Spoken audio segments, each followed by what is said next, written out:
Şekerдин urpaktarının biri Aytmat Kimbildiyev.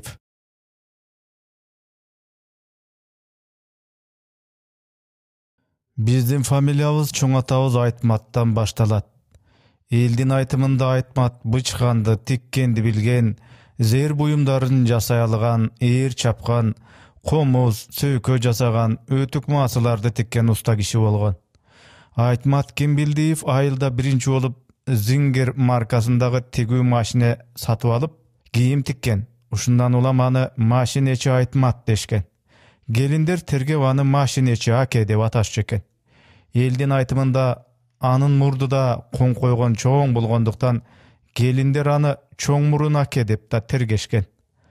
Аке деген сөздү түшүндүрө кетейин. Таласта кыз келиндер өзүнөн улуу эркектерге ал өзүнөн тууганы болобу, күйөөсүнөн тууганы болобу, баарына Аке деп кайрылышат. Бирок келиндер тигил же бул кайнагасы же кайнеси жөнүндө сөз болгондо алардын атын айта албай мүнөздүү бир өзгөчөлүгүнө ылайык тергеп айтышат. Мисалы, Догдур Аке, Бригадир Аке, Чоң баш Аке, кайнелерим болсо Жана бала, Кичине бала, же аларга да ат коюп алышат. Аны жеңеси картайып калганга чейин ошол өзү койгон атынан айта берет. Бир кызык окуя эске түшөт. Менин кара кыз апамдын кайнысы бар эле. Жездемдин аталаш иниси. Ал жашынан эле апарык, бети башын бырыш баскан киши болчу. Кара кыз апам аны тергеп, ага Тырыш деп ат коюп алган. Экөө тамашалаша берчү. Иши кылып кайнысынын өзүнө деле Тырыш деп кайрылчу. Кайнысы да буга көп деле ыза болчу эмес. Ал деле жеңесине жооп кайтарып тамаша ыргытып койчу. Биздин үйдө баары ал жөнүндө сөз болгондо аны Тырыш деп аташчу. Мен ойлочумун, анын өз аты Тырыш экен деп. Бир жолу орозо аяктап арапа күнү кара кыз апам боорсок, гүл чотой жасап, "Ой, Оросо!" Ал мени ушинтип атачу. "Ой, Оросо, Тырыштыкына барып, аны үй бүлөсү менен чакырып кел биздикине. Чай ичишсин." Алар алыс эмес, кошуна турушчу. Коросуна кирсем эч ким көрүнбөйт, үйүнө баш бактым. Жан адам жок. Андан ары конок үйгө кирсем, Тырыш төрдө кабат-кабат салынган төшөктүн үстүндө эс алып жатыптыр. "Тырыш ата, сиздерди кара кыз апамдар чайга чакырып жатышат." "Эмне?" деп чочуп кеткен ал тиртиңдеп орунан секирип тура калды. Бирок мени карап ачуусун эптеп басты. "Макул, айланайын, рахмат" дегенге араң жарады. Кийин агасынын үйүнө келип өкүрүп бакырып чатак салды. "Кара кыз жеңе, мени өз атымдан эле айтыңызчы, суранам. Мага мындай сый көрсөтүүнүн түк кереги жок. Мына балдар да мени Тырыш деп калышыптыр." Муну айткан ал менин барып ага кантип кайрылганымды айтып берди. Отургандардын баары кыраан каткы күлүп эле жатып калышты. Кара кыз апам болсо дагы эле кайнысын тамашалай берди. "Болду, айлаң жок. Эми сен бул атыңдан өлөр өлгөнчө кутулбайсың." Төрөкул Айтматовдун архивинен жакында өз колу менен жазган "Кыска өмүр баяным" деген документ табылды. Анда мурда белгисиз болгон жаңы факты айтылат. Менин атамдын атасы Кимбилди, тагыраак айтканда менин чоң атам абдан бай болгон дешет. Бирок анын эки уулу, Биримкул менен Айтмат, атасы эртерээк өтүп кеткенине байланыштуу ал байлыкты сактай албай калышыптыр. "Мен Кеде дыйкандын үй бүлөсүнөн чыккам" деп жазат Төрөкул. Ал кезде кызматка бай үй бүлөдөн чыккандарды алчу эмес. Сыягы Кимбилди өзүнүн байлыгын балдарын медреседен окутуп, жакшы тарбия бергенге арнап, алардын келечегин ойлогон адам болсо керек. Ошон үчүн Айтмат агасы Биримкул экөө шекер уруусунда өздөрүнүн сабаттуулугу, жашоого карата бүйрөлүгү, үлгүлүү тиричилиги менен айырмаланып турушчу. Эл ичинде кадырлуу, таасирдүү болушкандыктан аларды талас өрөөнүнүн жогорку чөйрөдөгү коомчулугу бүт таанычу. Алар өз ара аябай ынтымактуу болушат. Чарбаны да чогуу жүргүзүшкөн, бирге көчүшкөн, бири-бирине жардам беришкен. Кээде талаш маселе чыгып калганда чечүүчү сөздү ар дайым албетте уулуусу айтчу. Шекерликтер жайында алыскы Байдамтал, Сандык, Ойгайын жайлоолоруна көчүшкөн. Көчүп баратып жолдон балдарынын буту колун жазып, төөсүн, атын тойгузуп алыш үчүн токтоп эс алышкан. Ошондой учурда аялдар куржундан гүл азыгын чыгарып, уландар самоорун кайнатып, дасторкон жая салышчу. Чай кайнаганча Биримкул менен Айтмат комузун колго алышып, чертип, балдарга арнап тамаша ырларын ырдашып, кээде бет маңдай эки дөбөчөгө олтуруп алып, бири-бири менен айтыш ырларын аткарышчу. Ушунусу менен алар тууган арасындагы ынтымакты жаратып, көңүлдөрүн көтөргөн. Кытай уруусунун өкүлдөрү географиялык жактан өнөр жай, өндүрүштүк жайлардан, турмуш тиричилик тейлөө объектилеринен, соода сатык жүргүзгөн базарлардан алыс жайгашкан эле. Буудайын тартырыш үчүн эле Оолуй атанын ак тегирменине келип кетишчү. Ал мезгил үчүн бул өтө алыс, убакытты көп алган жана кымбат эле. Ошондуктан айылдаштарына ыңгайлуу болсун үчүн Айтмат өз айылына суу тегирмен курууну чечет. Бул өзүнө да башкаларга да пайда алып келмек. Бул тууралуу менин улуу агам Чыңгыз Айтматов мынтип жазат. Чоң атам агасы Биримкул экөө колундагы бардык байлыгын ортого коюп, тегирмен курууга жумшашат. Жай бою эки үй бүлө баш көтөрбөй Күркүрөөдөн тегирменге суу келчү арыкты казып чыгышат. Азыр андан болбос из калган. Дубалын көтөрүшөт, үстүн жабышат. 1 жылдан соң тегирмен ишке кирет. Тегирмен чын эле айылдыктарга чоң пайда жана ыңгайлуулукту алып келген. Бу тегирменге кошуна Казакстандан да дыйкандар келип ун тартып кетишчү. Баары ыраазы болушкан. Анткени Айтматтын тегирмени тарткан ундун сапаты ак тегирменден эч кандай кем калышпаган. Алыска баруунун кереги жок, анан калса Айтмат тартып берген үчүн акыны да ченеп алчу. Ушинтип иштеп жатканда бир күнү конкуренттердин ичкүйдүүлүгү же чын эле кырсык болдубу айтор өрт чыгып, тегирмен күйүп кетет. Өрттөн кийин болгону тегирмендин ташы гана калган. Биздин Шекер айылынын четинде жакынга дейр эле Күркүрөө дайрасынын куймасында жерге матырылган абалда эски тегирмен таш жатканын көргөнбүз. Ал таш азыр Шекер айылынын музейинен орун алган. 1913 жылы бар болгон мүлкүнөн айрылган Айтмат 10 жаштагы уулу Төрөкулду жетелеп, Маймак станциясына жакын жердеги темир жол туннелинин курулушуна жөнөйт. Биринчи күндөн баштап эле бул жерде Төрөкул өзүнүн эмгекчилдигин, кызыктарлыгын, жигерин көрсөтө баштайт. Ал орусча сүйлөөнү тез эле өздөштүрөт. Аны темир жол курулуш администрациясынын инженерлери жана мастерлери бат эле байкап калышат да, Төрөкулду Оолуй атадагы орус тузем мектебине бергин деп Айтматка жолдомо беришет. Бул 1915 жыл эле. Орус тузем мектеби жөнүндө түшүндүрмө. 19-кылымдын 80-жылдарында Орусиянын колонияларында, анын ичинде Орто Азияда жана Түштүк Казакстанда орус тузем мектептери ачыла баштайт. Ошол мезгилде бул мектептер прогрессивдүү мааниге ээ болгон. Анда жергиликтүү балдар сабатсыздыгын жоюшкан, орус тилин үйрөнүшкөн. 1914 жылда Кыргызстандын аймагында 15 орус тузем мектептери иштеп турган. Ушундай мектептердин бири Оолуй атада ачылган эле. Түшүндүрмөнүн аягы. Темир жол администрациянын сунушуна Айтмат көпкө ойлонду. Болгону 12 жаштагы уулун кантип жалгыз таштап кете алат? Сагынат. Анын үстүнө кийинки 2 жылда дайыма жанын алып жүргөн уулусуз өзүн элестете албайт. Энеси эмне дейт? Баш тартайын десе, азыр орус тилин билбеген сабатсыздарга жашоо кыйын болуп калды. Келечегине керек. Ушинтип ойлонгон ата мектепти барып, өз көзүм менен көрөйүн. Жаксап окуйт, жакпаса көрө жатарбыз деген ойдо. Администрация берген документтерди көтөрүп алып, Оолуй атадагы мектепке барып, түз эле директорго кирет. Айтмат аке, келиңиз, кош келипсиз деген мектеп директору аны өтө жылуу тосуп алат. Бул Айтматтын жакшы таанышы Абжалбек Чолпонкулов эле. Ал Бишкектеги номер 6 мектеп гимназиясынын директору Светлана Амановна Арыстановнанын таятасы. Абжалбек Чолпонкулов 1876 жылы Талас облусунун Каракол айылында туулган. Атасынын Василий деген орус досу Абжалбектин жөндөмүн байкап орус мектепке окууга бер деп кеңеш берет. 1888 жылы бала Дмитриевка айылындагы азыркы Талас шаары орус мектебине кирет. 1 жылдан кийин аны жакшы окугандыгы үчүн Оолуй ата шаарындагы мектепке которушат. Ал мектепти ийгиликтүү аяктагандан кийин Ташкенттеги педагогикалык семинарияга кирип окуп, аны 1901 жылы аяктайт. Алгачкы жылдары Абжалбек Борбор Азиядагы бир канча Кокондо, Маргаланда, Ташкенде, Олуй Атада, Меркеде, Кара Буурада, Чалдыбарда, Таласта мына ошол орус түзем мектептеринде иштеген. 1915-жылы Чолпонкулов Олуй Ата орус түзем мектебинин директору болуп дайындалат. Революциядан кийин ал советтик мектептерде иштейт. Орус тили жана адабияты боюнча кыргыз мектептеринде сабак өтөт. Ал өмүрүн бүтүндөй педагогикалык ишке арнайт. 1942-жылы алгачкылардан болуп, Кыргыз ССРнин эл мугалими деген наамга татыктуу болот.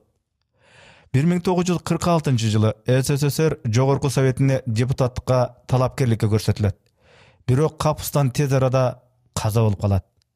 Абжалбек Чолпонкуловду талас өрөөнүндө биринчи агартуучу катары гана эмес, өз мезгилинин өтө сабаттуу, курч, белгилүү инсаны катары да билишкен. Айтмат менен бий болуштарды шайлоого байланыштуу өткөрүлгөн курултайларда мурда көрүшүп жүргөн эле. Айтмат мындай курултайларга өз урусунун атынан жөнөтүлүп турган. Абжалбек өзүнүн калыстыгы, ой жүгүртүүсү, акылы менен ага аябай жакчу. Кандайдыр бир курч, чиеленишкен маселелерди талкуулаганда экөөнүн ою дайыма бир жерден чыкчу. Бири-бири менен жаш курагында 15-16 жылга айырма болгонуна карабастан дос болуп алышкан болчу. Айтмат өзүнүн ичинде ойлонуп келаткан түпөйлүн ага болгондой жашырбай айтат. Айтматты көңүл коюп уккан Абжалбек ууртунан жылмая: «Айтмат аке, мен сизди түшүнүп турам. Бирок менде да сизге айтчу сунушум бар. Бизге азыр эмгек сабагынын мугалими керек. Сиз болсо сабаттуусуз, араб тамгасында жазганды билесиз, колуңуздан баары келген уста кишисиз. Үй бүлөңүздү бул жака көчүрүп келиңиз. Төрөкул бул жерде окуйт, ата-энеси кашында болот. Бирим кулагаңыз мал келди, чарбаңызды карай турат да. Кудай быйыл түшүмүн берсе, абалыңызды оңоп аласыз». Бул сунушту Айтмат кабыл алат да Олуй Атанын четинде өзбектерден батыр жалдап, Шекерден үй бүлөсүн көчүрүп келет. Шекерге 3 жылдан кийин 1918-жылы гана кайра көчүп кетет. Ошентип айлана чөрөнүн өнүгүү багытына көз чаптырып, келечекте уулунун тиричилиги ийгиликтүү болуш үчүн ага сөзсүз билим керек экенин түшүнгөн Айтмат колунан келген аракетин жасайт.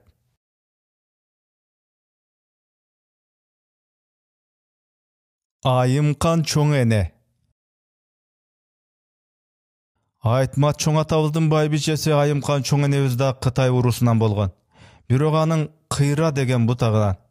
Азыркы Санжыранын билермандарынын айтуусунда Айымкан Саталынын кызы. Саталы Бабалактын уулу, Бабалак Токтоназардын. Ал болсо Назаралынын Тоголокбаш деген атка конгон тукумдарынын бири. Тоголокбаш Кыйранын уулу. Андан ары Кыйра, Байтике, Түлкү, Кытай болуп кетет. Кыйра бутагынын белгилүү инсандарынын бири Назаралынын агасы Чоокенин аялы Болдуке болгон. Күйөөсү жаш кезинде эле каза болуп калат. Ошондо Болдуке салтка баш ийип, уруудагы аттуу адамга турмушка чыкпай коет. Атактуу эркек болсо да экинчи, үчүнчү аял болгусу келбейт. Ал Чоокенин иниси жөнөкөй койчу Кочкорго турмушка чыгат. Кыргыздар айткандай, жакшы аял жаман эрди жакшы кылат, жакшы эрди хан кылат. Болдуке Кочкор койчуну бий кылат. Ушул Болдуке кайнисине Тоголокбаш деп ат коет. Ал ушунчалык таамай коюлгандыктан Назаралынын өз аты өчүп Тоголокбаш аталып кетет. Кийин анын укум-тукумдары да Тоголокбаштан тарагандар болуп калышат. Ошентип чоң энебиз Айымкан Кытайдын Кыйра бутагынын Тоголокбаш урусунан болот. Анын жакын туугандары Шекерден алыс эмес, Арчагул деген айылда турушат. Саталынын 3 уул 5 кызы болгон. Кыздарынын бирин Айымканды агасы Сатанга берген. Анткени анын кызы жок эле. Ошон үчүн Чыңгыз Айтматов өзүнүн эскерүүлөрүндө чоң энеси тууралуу Айымкан Сатан кызы деп жазган. Элдин айтымында Айымкан келишимдүү, мыкты кыз болуп бой жетет. Анын колун сурагандар көп болот. Бирок ал өзү Айтматты тандайт. Бир жолу мени кара кыз апам кайсы бир туугандарына ээрчитип барды. Анда мен 6 же 7 жашта болсом керек. Алардын үйүндө аксакал киши көз жумган экен. Эжем мени сыртта туруптур деди да өзү боз үйгө кирип тетир карап кошого айткан аялдардын катарына отуруп кошуп кирди. Бейтаныш жерде сыртта жалгыз калгым келбей, Боз үйгө кирип эжемдин колтугуна отура кеттим. Кара кыз апам өлгөн адамдын жакшы экендигин, анын артында көп бала чакасы, малы калгандыгын, эми аны балдары, байбижеси дайыма эстеп сагынып, бирок эч качан таба албай тургандыктарын айтып жатты. Кара кыз апам бул кишини аяп, жоктоп ыйлап жатканын угуп, мен да токтон албай ыйлап жибердим. Менин ыйлаганымды кара кыз апам угар замат ыйын токтотуп, мени сооротуп кирди. Оросо, сага эмне болду? Эмнеге ыйладың? Өлгөн кишини аяп жатам деп мен буркурадым. Ой, ал киши көрөрүн көрүп, жашарын жашап, өтө картайып, каза тапкан карыган киши. Ыйлаба. Ушинтип ал мени эркелете кучактап, көз жашымды арчып, сооротту да, кошо кайтып жаткандарга сабыр кылгыла, ыйыңарды токтоткула. Оросо коркуп жатат дегенде баары кошогун токтотуп мага жүз бурушкан. Бул Төрөкул агаңдын кызыбы? Атасын аябай окшоштур. Анан баары отуруп алып, кийинки батачы келгенге чейин кара кыздын ата-энеси кандай адамдар болгонун биринен сала, бири эскерип сүйлөп жатышты. Ошондо мен Айтмат менен Айымкан бири-бирине татыктуу, өтө ынтымакта жашаган, бирин-бири кадырлап сыйлаган адамдар болгонун, алар жакшынакай балдарды тарбиялап өстүргөнүн уккамын. Кээде Гүлайым апа менен отуруп алып өткөндөрдү эскерип калчубуз. Мен анын эс тутумуна таң калчумун. Ал, мисалы 9 жаш курагында, кимдир бирөөнүн кимдир бирөөгө кантип кошок кошконун, кимдир бирөөнүн кайсы учурда эмне деп тамай сүйлөгөнүн керек учурда эстей калчу. Жөн эстечү эмес, күлкүлүү, куйкум тамаша сөздөр менен. Биз кара кыз апам тууралуу да аны менен көп эскерип, ал киши бул дүйнөдөн эрте эле 59дан 60ка караганда өтүп кетти. Ошентип биз кара кыз апам тууралуу да аны менен көп эскерип сүйлөшөт элек. Кара кыз апам биз үчүн, Гүлайым апам үчүн, деги эле баарыбыз үчүн убагында чоң таяныч болгон. Кара кыз апамды эстегенде ал энесин, эжеси Айымкүлдү да эстей берчү. Гүлайым апамдын сөзүнө таянсак, бардык көрөнгөнүн башаты энеси Айымкан болгон. Сен билбейсиң. Апам Айымкандын жана эжем Айымкүлдүн аты менен биздин үй бүлө кандай гана атактанка жетишкенин. Алар өңү да, акылы да төп келишкен нургачылар эле. Кыялдагы аял затында болчу асыл сапаттардын баары аларда бар эле. Үй бүлө кутун кармаган, уруунун атын алыска тараткан бул эки аял менен тууган уруктун баары сыймыктанчу, мактанчу. Баарынан апамды айтышар эле. Кандай жакшы уул кыздарды тарбиялады дешип. Кызды төрөсө да, уулду төрөсө да Айымкан төрөсүн дешчү эле айылдыктар. Чыңгыз төрөлгөндө чоң энеси салт боюнча Төрөкул менен Нагыйма баланы ага беришет деп үмүттөнгөн. Бирок андай болгон эмес. Кийин Илгиз төрөлдү. Ошондо эми эки уулунун бирин беришет го деп туугандарына айткан экен. Апа, капа болбо. Балдарды өзүбүз тарбиялайбыз. Сага жайында алып келип турабыз. Азыр балдарды башкача тарбиялаш керек. Мектептен окуганга даярдаш керек. Заман бөлөк, дечү экен уулу. Илгиз төрөлгөндө Нагыйма эки уулун алып таласка, сандык жайлоосуна эс алганы барган экен. Ошондо Нагыйма менен бараткан жакын тууганынын аялына, азыр Көксай айылында жашаган Шайназар деген инимдин чоң энеси, Айымкан катуу дайындаган дейт. Балдарды жакшылап карагын, Нагыйма балдарды жаңыча тарбиялайт, сааты менен эмизет, тамагында саатына карап берет. Илгизге убагында боткосун бышырып берип тур. Саатына дегени кандай? Биз бала ыйлаган деле эмизебиз да. Ой, сен артта калган келинсиң. Менин келиним сабаттуу, заманына бап келип, балдарында жаңыча тарбиялайт деп, абысымдарынын астында уул келинин балдарын бербей койгондугун акташ үчүн баса айтат. Макул жеңе, кабатыр болбоңуз. Мен Нагыйма менен тил табыша алам.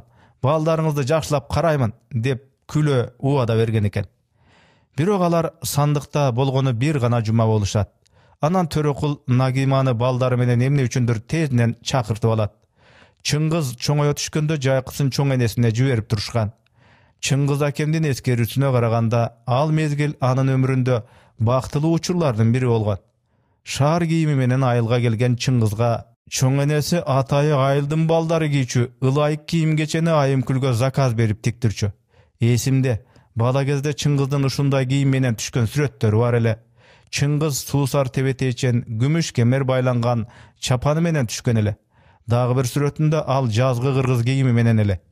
Ал сүрөттөрдү Чыңгыз акеме Лениндик сыйлык бергенде тележурналисттер сурап алып кеткен бойдон кайра беришкен жок. Жоголуп кетти. Чоң энеси Чыңгызды жайлоого алып барып, ага кандай камкордук көргөнү, тарбиялаганы тууралуу ал өзүнүн «Балалыгым» деген китебинде толук жазган. Бир күнү Айымкан чоң энеге телеграмма келет. Нагима эгиз төрөдө. Бир кыз, бир эркек деген. Ошондо Айымкан: «Төрөкулдун бул эмне кылганы? Мындайды жарыя кылып айтчу эле, көз тиет» деп бир чети сүйүнүп, экинчи чети чочуп дароо телеграмманы жүктүн астына ката калган экен. Ана мындай чоң сүйүнүштү угуп, үйүндө отура албаган эне боорсогун, талканын, сары майын, балын камдап алып, неберелерин көргөнү Фрунзеге келет. Бул тууралуу апамды мынтип айтканы бар эле. Эркек бала бир топ чыйраак, тыңыраак болуп төрөлдү. Кыз болсо экинчи болуп, кыйынчылык менен төрөлдү. Ушундан бу кыз бир топ тежемел болуп калды. Көңүлдүн баарын ага бөлчүбүз, биз аларга Рева жана Люция деп ысым бердик. Кайненем Чыңгызды же Илгизди бербедиңер деп тарынып жүрчү эле. Биз ага бул уулубузду беребиз десек аябай сүйүнгөн. Бирок Рева аты мага жакпайт. Мен аны Эркинбек деп атаймын. Төрөкулдун жакын досу Эркинбек Эсенамановдун урматына дейт.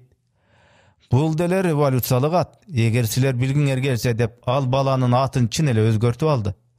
Биз буга макул болдук. Апабыз небересин айылына алып келип, ага жан дилин берип бага баштады. Бала чоң апасынын көзүнө ушунчалык чырайлуу болуп көрүнгөндүктөн бирөөлөр үйгө келсе аны көз тийбесин деп дубалга каратып жаткызып койчу экен. Эсенаманов Эркинбек Маймак айылынын атактуу Иманбек болуштун үй бүлөсүнөн чыккан.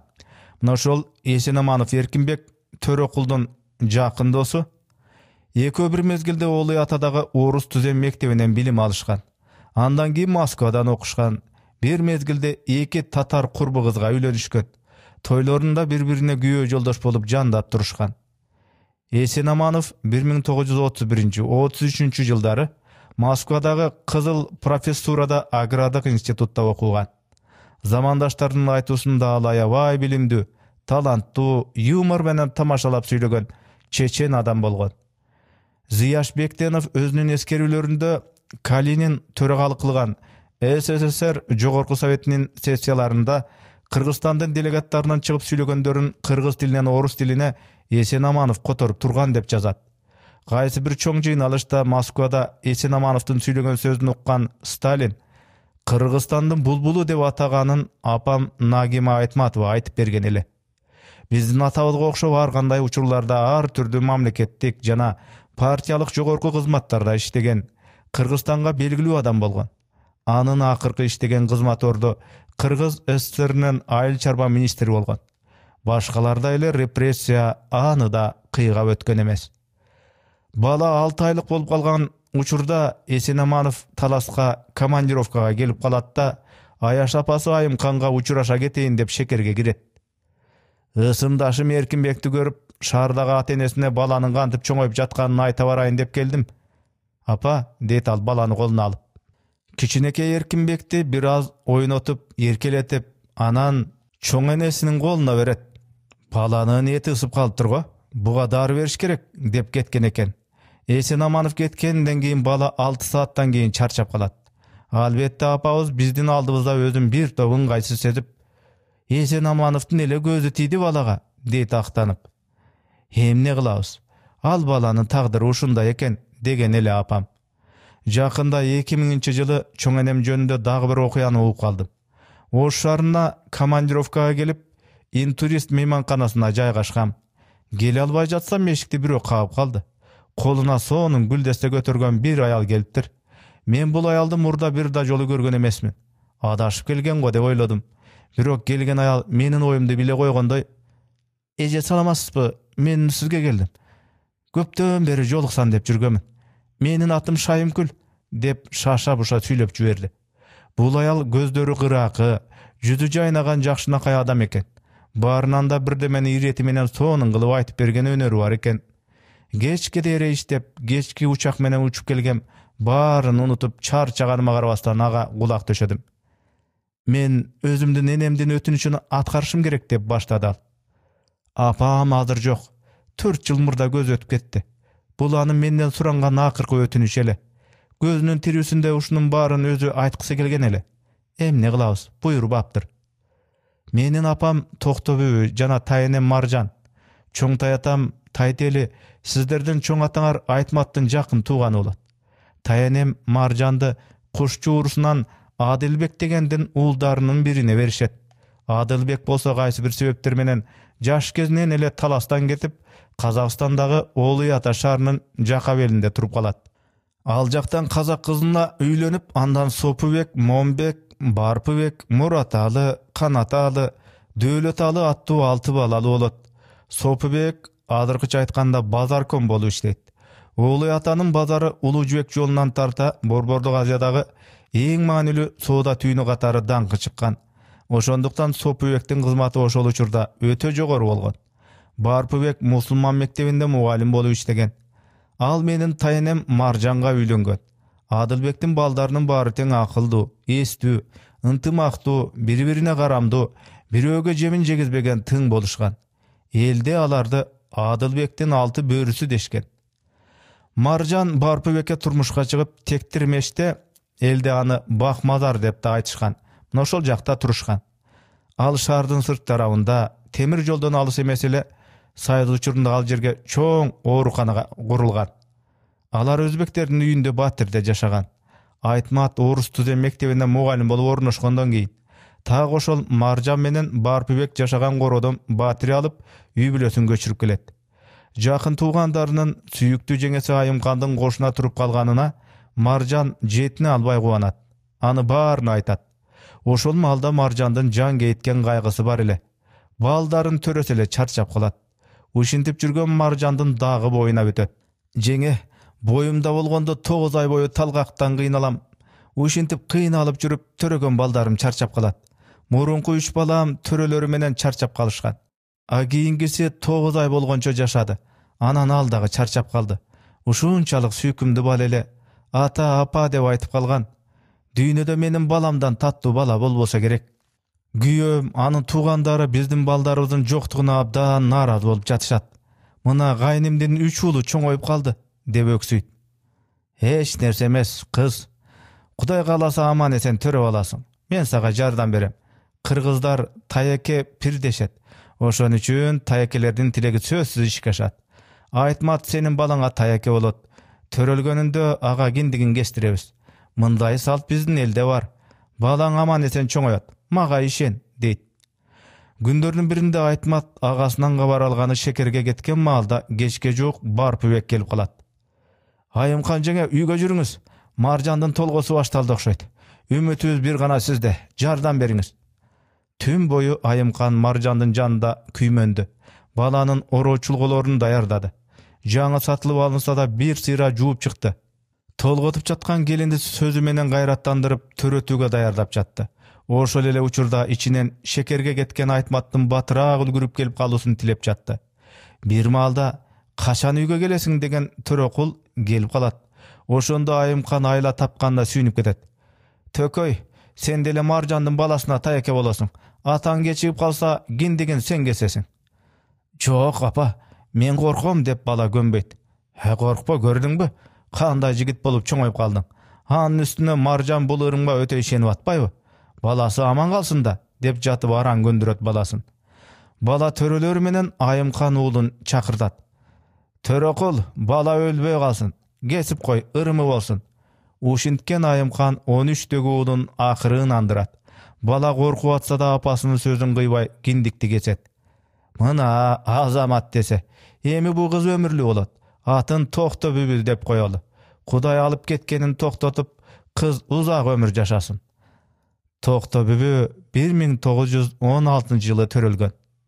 Mından bir neçe wagt ötken soň gırsyk bolup üç kelteden Adilbek baş bolup anın 6 börüsü birinen sada biri göz jumat.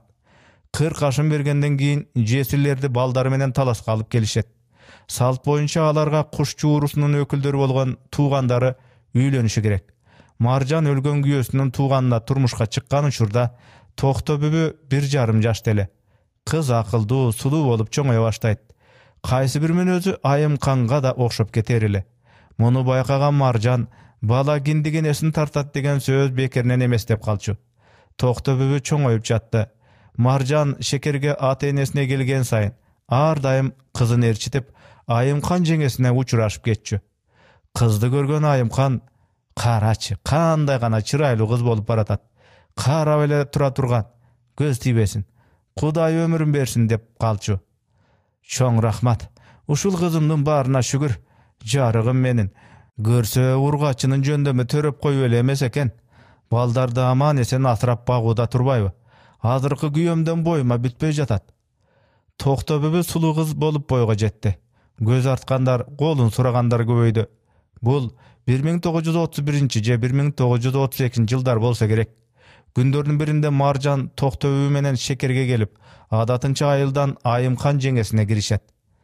Mına kızıňardy alyp geldim. Bataňardy bergile. Jakynda güýöge uzatabız. Sep kamdap jatam. Aýymgül toy giyimin tigip berse dep geldik. Talasda Aýymgülden artyk giyim tikken adam jok. Bar ele any ozundan düşürüşpeyt. Toğra aytasyň, Hudaýaga oşonda önör bergen okşaýt. Bala çagында da bıçıp tikkendi, sayma saygandy jakşı görçü. Albette Toktobübü üçin Aýymgül sözsüz jakşylap tigip beret, deyit jeňesi.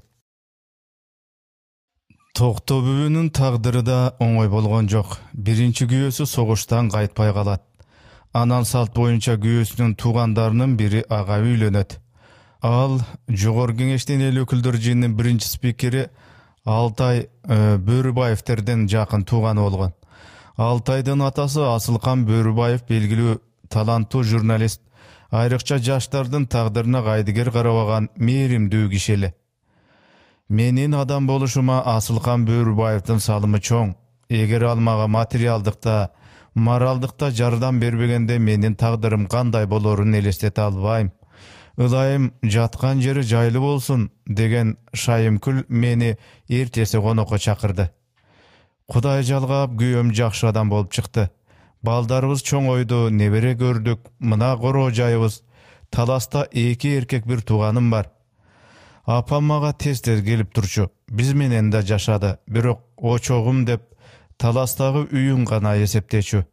Hazır al jerde geçüýinim jaşaýt. Ölür aldynda apam meni Talaska uldarma jetkirgile dedi. Güýö balasynyň üýünden söýgü çygyşyn kalabady. Özüm jetkirip geldim. Jol alys, jolda baratyp nelerdi gana süýleşpedik. Apam süýlegende kıynalyp jatdy. Birok baryny aýtyp galaýyn dedibi, köp süýledi. Şaýymkül, men apam Marjaky aýtyp ketken bir gerezi atkara alбай kaldym. Almaga sen Aýymkan jeňem jana Törekul Taýeken bar üçin bul jaryk dünýede jaşap kalgansyň. Sen muny unutbaşyň gerek dedi. Eger alardyn jan dilden maga bolgon tilegi, emgegi, haraketi bolbosa, men taptakır perzentsiz kalmakmyn. Senin baryň men üçin kanday çoň döwlet, bakyt dep ulantdy. Andan ary apam maga özünün enesinin tapşyrmasyny aýta başlady. Tagdyr eken giyin men Aýtmatovdardyn üýbülösü menen gatışa alбай kaldym. Sen alar menen tugandyk mamile tüzüm dep maga wada ber. Aýymkan jeňe özgöçe bir jan ele. Men taň galçymyn. Bir kişi dele adamdardagy jakşı geremet sapatlardyň bary gantip toptolup kalgan dep. Kayrymdy, güýümdi, merimi tögülgön, dili ak, jan dünýösü taza, owkatga büýrü. Meni uşunday kişi menen jolukturgan tagdyryma meň mertebe razymyn. Aýymkan jeňem menin turmuşumda köp jardamyn tegizdi. Taýanyş boldu. Birok tagdyrdyň tamaşasyny gara. Uşul üýbüle kıyınçylykka tuşukkan gezde jardamymdy berip az da bolsa moýnumdagy jükden kutula albadym. Bul uçurda men özümde oor turmuşka kabylyp kalgan elem. Eger seni mümkünçülüğün bolup kalsa menin etkerülerimdi bul üýbülege aýtyp ber. Menin süýüktүү jeňem Aýymkandyn arbagyna Guran okuy jürgün. Men apamdyn ekinçi ötünüşün atkardym. Oroza aýtda, kurman aýtda apam jana Aýymkan jeňeme ardaýym atap Guran okup jürdüm. Birok anyň birinçi ötünüşün uşul waka çeýin atkara alбай geldim ele. Oşonu azır saga tapşyryp oturam. Törekul Taýekendiň baldarynyň birine jolugup menin enemdin eskerülerini aýtyp berseň, alarga jagymdy bolor. Negizgisi alardyn ata teginin uşunday jönököy emes ekenin, elge, jurtka kadry singen, eli ozunda kalgan adamlar ekenin bilişse boldu. Çın kızday, ilgizday uldar beker jerinden çykkan jok. Аккан арыктан суу агат дейт. Өз колу менен жазган өмүр баянында атам Орус Түзем мектебинде окугандыгын, аны 1917-жылы аяктаганын жазат. Бул мектептин биринчи баскычы эле. Андан ары мектептин экинчи баскычын окуйт. Эми Айтмат уулу Төрөкул мектепке үйрөнүп, айланасындагыларга көнүшүп калгандыктан, мурдагыдай биринчи жолу окууга бергендегидей кабатыр болбой, ойлонбой калды. Ушундан улам шекерге көңүлү тынч кетти. Бирок шекерге кайтып келген соң ал тез-тез ооруй баштайт. Акыбалынын оңолбой жатканын туйган ал Төрөкулду чакыртат. Бул 1920-жыл болчу. Төрөкул бирдиктүү эмгек мектебин бүтүрүп, реалдуу училищеге кирген мезгил эле. Төрөкул адегенде оорудан азып, арыктап калган атасын көргөндө коркуп кетти. Атасы экөө темир жолго иштейбиз деп жөнөгөн учурдагы анын келбети көз алдында тартылды. Анда ал күчтүү, кеңдалылуу, кайраты ашып ташкан учур эле. Атасы уулун ушул кайраттуу колу менен жетелеп, жаңы жашоого экөөлөп бет алышпады беле. Ошол малда атасынын келечекке карата кандай гана асыл максаттары, ойлору бар эле. Балдарын жеткирип, алардын өз алдынча жашоого кадам койгонун, ийгиликтерин өз көзү менен көргөнгө, кубанганга кандай гана чоң үмүт артпады беле. Ошондо Төрөкул атасы ар дайым мурунку калыбында кала берет деп ойлоптур. Төрөкул өзүн атасыз элестете албайт болчу. Эми мынтип аны оор абалында көрүп олтурат. Төрөкул, сен уулдардын улуусусуң. 17ге келип калдың. Бой жеткениң ушул. Эжең Айымкүл, карындашың кара кыз күйөөгө чыгып, өз-өзүнчө турмуш курса дагы сен аларга төркүнсүң. Сүйөнүч таянчысың. Ал эми карындашың Гүлайым 14кө келди. Иниң Рыскулбек болсо 10го эми чыгып жатат. Аларды бутуна тургузуш керек. Менин ичер суум түгөндө окшойт. Үй бүлөнү багып караганды сага тапшырам. Сага ишенем уулум. Эмне деп жатасың ата? Мен шаардан сага дары алып келем. Сен айыгасың деп Төрөкул чочуп кетет.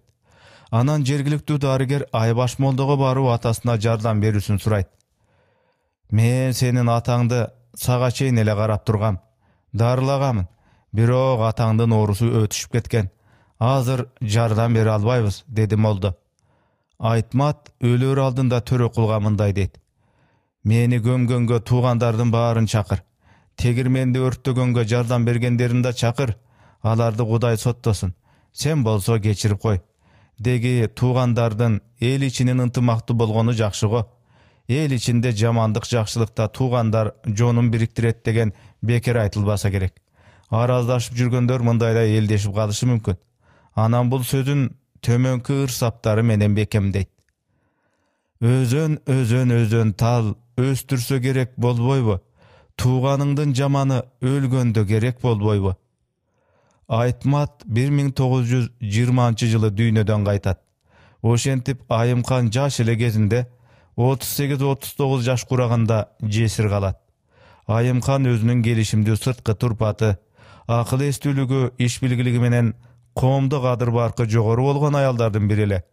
Кыргыздын салты боюнча Айтматтын ашы берилгенден кийин анын жесирине шекер урусунун өкүлдөрү колун сурап келе башташат. Айрыкча Түлөберди би көп аракет кылат. Бир жагынан жол да анык эле, экинчи жагынан ал Айымкандай нарктуу, эл арасында таасирдүү аялга үйлөнсө, анын коомдогу абалы да бекемдейт эле деп ойлойт. Анын үстүнө Түлөбердинин 2 аялынан уул жок, 4 кыз бар эле. Ошондуктан Айымкан Төрөкулдай уул төрөп берет деп үмүттөнгөн. Төрөкул да ага уул болуп калат эле. Анан эң негизгиси ал Айымканды чындап жакшы көргөн дешет. Түлөберди Айбаш молдону Төрөкул менен сүйлөш деп үгүттөйт. Бир күнү Айбаш молдо Төрөкулду чакырып алып айтат. Сенин апаң жапчаш бойдон күйөөдөн калып отурат. Мусулманчылык боюнча улуу баласы апасынын күйөөгө чыгуусун сунуш кылуу керек. Болгондо да 3 жолу башка адамдардын көзүнчө айтуу керек. Алар да угушу зарыл. Эгер сен муну аткарбасаң, апаңдын алдында карыз болуп каласың. Кудайга күнөөкөр болосуң. Апам кимге күйөөгө чыгат? Дейт Төрөкул бушаймандана. Мисалы Түлөберди биге. Ал апаңа ылайык эмеспи? Күндөрдүн биринде эрте мененки чай учурунда Айымканга кошунасы кирип калат. Чай үстүндө Төрөкул апасына камданган сөзүн айтат. Apa, senin güyöge çıkışına biz karşı emespиz. Urukсат, deyt da uyalgandan kızarıp ketet. Ekinci günü dagı bir ыңгайлуу учурду табат da баягы sözüň dagı gaytalayt. Bul eki учурda teň Айымкан аны ukmaksanga salat. Kaçan Törekul uşul sözün üçüncü jolu gaytalaganda geçinde jakşylap süýleşebiz deyt. Geçinde mal gelin jaylap tamak içip baldardy jatkırgan soň Айымкан uuluna bolgon bar ızasyn büt çıgarat. Men saga toskol bolup jatam bu uulum. Meni köp görüp jatasyňby? Handay bolsa ayt, kiçine baldardy alyp törkünüme keteyin. Toğdoy bolgon agalarym, inilerim bar. Alar meni hiç wagtda korguluşpayt. Birok apa salt boyunça, musulmançylyk boyunça dep Törekul aktana başlayt. Senin salt paltyňdy saktabaymyn. Kana aytçy, kim ataňa teň gelet? Kaýsy şekeriň teň gelet? Handay adam bul jarık düýnede jok emi dep katı üçkürüngen Айымкандын gözüne jaş tegerene düşet. Anam bul awalынан çıgaýyn dedi we tura galyp buyum taýymdарын toptop tüýe başlayt. Muny görüp korkup ketken Törekul atyn tokup Aybaş moldaga çaap barat. Hem oldake, siz maga emneni üýretdiňiz ele? Apam Arçagulga tuğandaryna getkeni jatat. Sen musulmançylyk parzyňdy atgarganyňdy düşündürdiň bu aga? Owa, birok al hiç nerseni ukkusy jok. Ыйлап жатат. Men apamdy yza kılıp koydum. Biz ardaýym bir-birimizde düşünçelek. Düşünükdi, apaň Aytmatdy unuta albayt. Anyky da tura. Aytmatday apaňa teň gelçi bizden uruda erkek jok. Bular bir-birine bap gelgen juwaýlar ele. Yntymakda süýüşüp jaşaşdy. Birok sen da azamat ekensiň. Şariat boyunça ulduk parzyňdy atgardyň. Moldake, mында maga emne paýda? Andan görä apamdy galtyrууga jardam beriňiz. Törekul moldo menen üýge gelgende Айымкан buyumdарын jynap, üýüni retke geltirgenge ulgurgan ele. Salamasızby jeňe? Men barına könölümün. Uuluňuzdun bul turaly oýu da bolgon emes. Men aga musulmandyk parzyňdy apaňdyn aldynda atgargyn dep aýtkam. Moldake, Törekuldy goşganda ali 3 balan butuna turelek. Men alardy östürüp üýlep jaýlaşym gerek. Munun bary jönököy iş emes. Jeňe, oşon üçin biz seni tüleberdige turmuşga çyksa deýibiz. Al özüň bilesiň bay, golunda bar, beýligi bar, deyt molda. Gep baýlykda je beýlikde emes. Biz Aytmat ekөөbüz bay emes elek. Birok üý bilebиz oýda Hudaý bolgon. Bir-biribizdi gadyrlap, syýlap jaşadyk. Eger men erge tiýsem, Aytmatdyn arbagym ne deyt? Bul birinçiden, ekinçiden Tüleberdinin 2 aýaly bar. Men hem aga 3-nji aýal bolamby? Günдөş degen emne ekeniň bilesiňerbi? Kaýdan? Any sizler düşünmek bileňer. Erkekler hiç kaçan anday ahvalda bolup görmegen. Günдөşdün gülü jo degen söz bekerinden aytılgan emes da. Alar ardaýym bir-birini aňdyp, jek görüşet, işleri güýet. Bul azap da. Jok, baldarymdy gemsintkim gelbeyt. Özüm da gemsingim gelbeyt. Ha, jakşy anda, meni geçirip koýuňuz jeňe. Törekuldy da gapa kılbaňyz. Uuluňuz sizdi abdan jakşy göret. Özüňiz biliňiz. Güýöge çykdyňyz gelbese, al özüňüzden erkeňiz. Degen molda Айымканды tınçlandyryp koýup ketet. Törekul menen Айымкан bolsa tüm boyu üý bilenim mından arky gelecek plandaryn akyldaşyp tüzüp çygyşdy. Айымкүл apa. Aytmat çoň atamdyn Айымкүl, Karagöz jana Gül Ayым degen 3 kızı bolgan. Aytmattın uluu kızı Айымкүl atasyn tartıp, uuz, çeber bolup çoňoýat. Atası işlep jatkan uçurda daýym anın janynda bolup, aga jardam berip köp nerseni üýrenet. Gede özü bir nerselerdi oýlap çykyp, atasyn da üýretet. Bir jolu Aytmat çarba işleri menen bir jaka ketip kalgan uçurda, talasta el içinde kadır barktu bir kişi bala çakası menen bularga gelip kalat. Al Aytmattın ayalı Айымканга, kızımdı güýöge uzatıp jattım ele. Muna matanın türünü alıp geldim. Kızıma toy giyimin, ayalma küçüğü kızlarıma, guda-gudaýlarga sıy giyimin tigi gerek deyt. Айымкан emne derin bilbey kalat. Güýöm jakynda gelbeyt, andan göre başka biröge bargıla. Gelgen günde de Aytmat munça giyimdi bıçıp tikkenge ülgürbey kalat deyt. Birok gelgenler buga gömbeyt. Aytmat bul öröndögü eň mykty tikmeçi. Biz andan başkaga barbaýbız dep jalanyp jalbaryp jüberişet. Oşonda Айымкүl bardyk jogapkerçilikde moýnuna alyp, gelgenlerden boy gelbetini ölçüp, çenep, jaraşygyn süýleşip zakazdardy kabul alat. Айтмат келгенде кызы атасына ал жокто кандай көп заказ түшкөнүн, анын канчасын бычып тиккенге үлгүргөнүн айтып берет. Сен кездемелерди бузуп койгон жоксуңбу? Ал уяттуу кишилер. Атаң келгенче тимеле койсоң болмок. Бузуп койсоң алардын бетин кантип карайбыз, деп Айымкан кызына безилдеп жиберет. Бирок Айтмат тигилген ар бир кийимди жакшылап карап чыгып сүйүнүп кетет. Азаматсың кызым, баары сонун ойдогудай тигилген. Бүгүндөн баштап бычуу тигүү иштеринин баарын сага өткөрөм. Машина сеники дейт. Кийинчерээк Айымкүл талас өрөөнүндөгү эң мыкты чебер тигүүчүгө, азыркы термин менен айтканда модельерге айланат. Ал аялдардын, эркектердин, балдардын кийимдерин бүт тикчү. Ал мезгилде азыркыдай тигилүү, даяр кийим табыш кыйын эле. Ошондуктан кийимдин баары тиктирип кийчү. Айымкүл кыргызча гана эмес, европача кийимдердин үлгүсүндө да тиге алчу. Төрөкул Москвада окуп, жогорку мамлекеттик кызматтарда иштеген жылдары айылга ошол учурдагы эң моодалуу болгон комиссардын костюмун кийип келчү. Айымкүл кайсы кийим болбосун, бир көрүп алса эле болду, дал ошонун өзүндөй кылып тигип койчу. Төрөкулдун комиссар костюмун бир көргөн соң эртеси эле айылдагы бир туугандарына дагы так ошондой костюм тигип берген. Алымкулдун ошондой костюмчан түшкөн сүрөтү бар эле дешет. Гүлайым апамдын эскерүүсү боюнча Айымкүл шынга бойлуу, сымбаттуу, мүчө башы келишкен сулуунун сулуусу болгон. Ак жүздүү, дайыма жарашыктуу кийинген, созулуп баскан жана шашпай сүйлөгөн кыз экен. Анын жакын курбусу да керилип баскан сулуу кыз болуптур. Жеңелери аларды керил созул деп тергесчү экен. Айымкүл сулуулугу аз келгенсип, иштүү да болгон соң, ага үйлөнүп алууну самаган жигиттер көп болгон. Бирок ал 19 жашка чыккандан кийин гана өзү сүйгөн адамына күйөөгө чыккан. Ал бир кыз, эки уулду болгон. Уулкан, Байысбек, Күрүчбек деген. Байысбектин уулу Абдыжума Момбеков республикадагы белгилүү инсан, бизнесмен. Азыр Бишкекте жашайт. 1937 жыл Айымкүл үчүн өтө оор болду. Төрөкулду партиядан чыгарган жыйналыштан эле камакка алган экен. Ал жылуу кийимин да кийбептир, үшүп жатыптыр деп угат Айымкүл. Өзү тиккен тонду, тебетейди Грознойдун базарынан өтүк алып, талкан, май, эт, борсокторун камдап алып, Рыскулбекти ээрчитип Фрунзеге, азыркы Бишкекке келген экен. Бул 1938 жыл эле. Фрунзеден төрөкул менен жолуктурууну суранып кирбеген кабинети, кайрылбаган кишиси калбайт, бирок бир дагы киши жардам бербейт.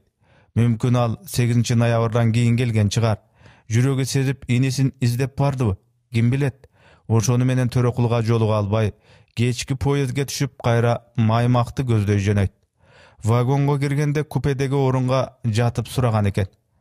Рыскулбек, айланайын, үстүмө төкөйдүн тонун жаап койчу, чиригип жатам. Фрунзеден келген соң Рыскулбекти, Алымкулду камакка алышат. Ошол бойдон ооруган Айымкүл үстүнө түшкөн кайгыны көтөрө албай, айыгы албай, 1940 жылдын аягы же 1941 жылдын баш женинде бул жашоо менен кош айтышат. Алымкул атам 1941 жылдын майында түрмөдөн Досалы жездеме күйөө баласына жазган катында мындай дегени бар. 9 апрелде жазган катыңарды 5 май күнү алдым. Аны окуп кадимкиде өзүңөр менен сүйлөшкөндөй болуп, бир топ кубандым. Эми Досалы, сага айтарым, ал жердеги тирилиңерди билдирип кат жазып тур. Айымкүлдүн каза болгонун билип өтө капа болдум, кейидим. Анын өмүр жашын балдарына берсин деп, өзүмдү өзүм кайраттандырып турамын. Башка айла жок. Бул катка караганда Айымкүл апам 41 жылдын башында каза тапкан. Бирок шекерликтер ал кишиге канчалык тез-тез кат жазып тургандыгы белгисиз. Мүмкүн жарым жылда бир жолу жазышкандыр. 1941 жылы Момбек жезде согушка кетип кайтпай калган.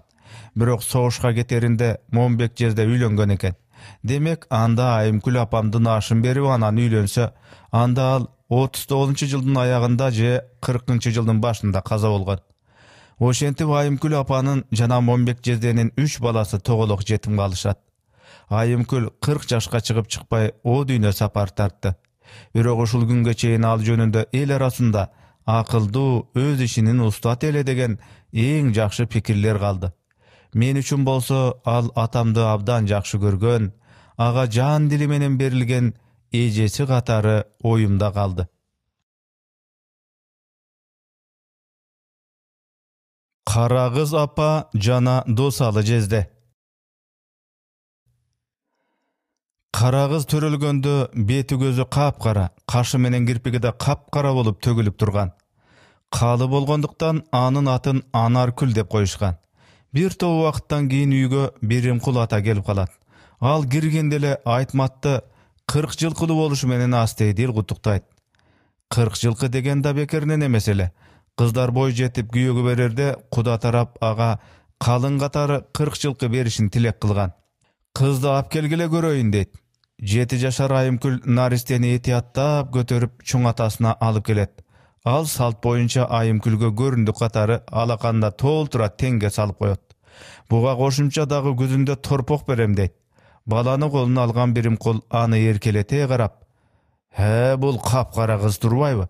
Мунун аты Кара кыз" дейт. Ошону менен кыздын Анаркүл аты унутулуп, Кара кыз аталып калган. Наристе оорубай сыркабай бакубат чоңойду. 1917 жыл эле.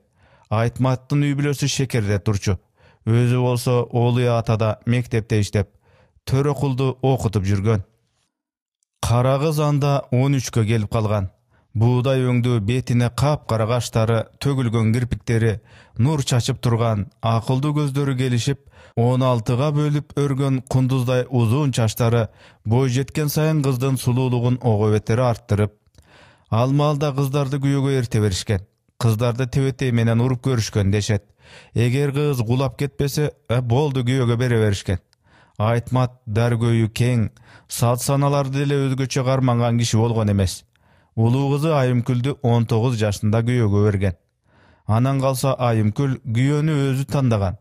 Ал эми 13кө жаңы караган Кара кызды күйөөгө берүү тууралуу оюна да келген эмес. Ушул жыл оор болду. Жазында жут башталды. Көптөгөн үй бүлөлөр ачарчылыкка кабылды. Кимбилдиевтердин үй бүлөсү Айтмат бар үчүн гана кармалып турушту. Ал мугалимдик ишинен алган айлыгына Олуя атадан азык-түлүк алып Шекерге жеткирип турду.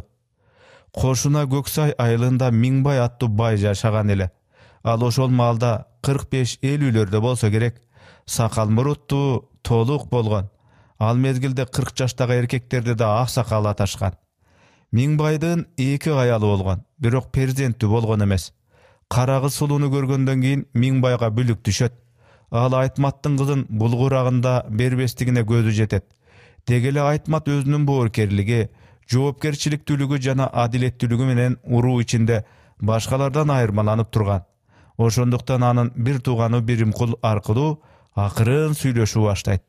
Биримкул улуу болгон, ошондуктан Кимбилдиевтер үй бүлөсүндөгү акыркы чечүүчү сөздү ал сүйлөчү. Миңбай айылдагы аттуу баштуу аксакалдарды Кара кыздын колун суроо үчүн Биримкулга жиберет. А дегенде Биримкул келгендердин максатын угуп ачуулана түшөт. Кара кызды сурап келгенден уялбайсыңарбы? Биринчиден ал өтө эле жаш, экинчиден ушундай өң десе өңү, акыл десе акылы бар кызды үчүнчү аялдыкка берүүгө кантип дит багасың? Бул жөнүндө сөз да болушу мүмкүн эмес. Кепке келиңиз аксакал. Биз жөн жай киши үчүн келген жокпуз. Күйөө болчу адам бул өрөөндөгү эң бай, анан калса көп деле картайып кеткен жери жок. Буудайдын барар жери тегирмен, кыздын барар жери күйөө дейт. Кара кызды баары бир күйөөгө бересиңер да. Анан калса тууган уруктардын да абалын ойлош керек. Алардын кээ бири ачкалыктан өлүп да жатышпайбы? Биз силерге көп калың алып келебиз. Келген жуучулар Биримкулдун айласын кетиришет. Чынында Кара кыз үчүн берилчү калың бүтүндөй бир атадан кончу жоктон таргандарды ачарчылыктан сактап калууга жетет эле. Соодалашып отурушуу акыры макулдашышат. Бирок Кара кызды күйөөгө узатууну Айтмат келгенче батыраак ишке ашыруу керек эле. Баары дүрбүп калышат. Бул тууралуу Гүлайым апа төмөнкүдөй эскерет. Биздин 3 эчкибиз бар эле. Алардын сүтү балдарга жакшы эле тамак болчу. Менин милдетим мына ушул 3 эчкини кайтарып, анан капка тезектерип жыйноо эле. Бул күнү да адатымча эчкилерди кайтарып, бир кап толтура тезек жыйнап кечке маал үйгө кайттым. Үйгө жакындаганда биздин короодо толтура Көңүлдүү, күрүгү түшкөн адамдар көз көрүндү. Келсем короодо бир топ жылкылар, уйлар, койлор турат. Боорсоктун жагымдуу жыты мурдума урду. Чоң казандарда эт бышып жатат. Таң калыштуу, эмне болуп кеткенин билбейм. Мүмкүн атам көп акча таап, мунун баарын сатып келгендир. Кандай жакшы. Ушинтип турганымда шекер урусунун келиндеринин бири жаныма келди да: "Ай кыз, эмне эсиң болуп калды? Сен эмне эч нерсе билбейсиңби? Биз сенин кара кыз эжеңди күйөөгө саттык. Үйгө кир, жезден күйөө жолдоштору менен отурат. Кулагын чой."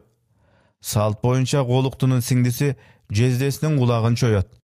Жездеси болсо ага алдын ала даярдалган белектерин берет. Балдызы менен жезденин таанышуусу ушундай ишке ашат.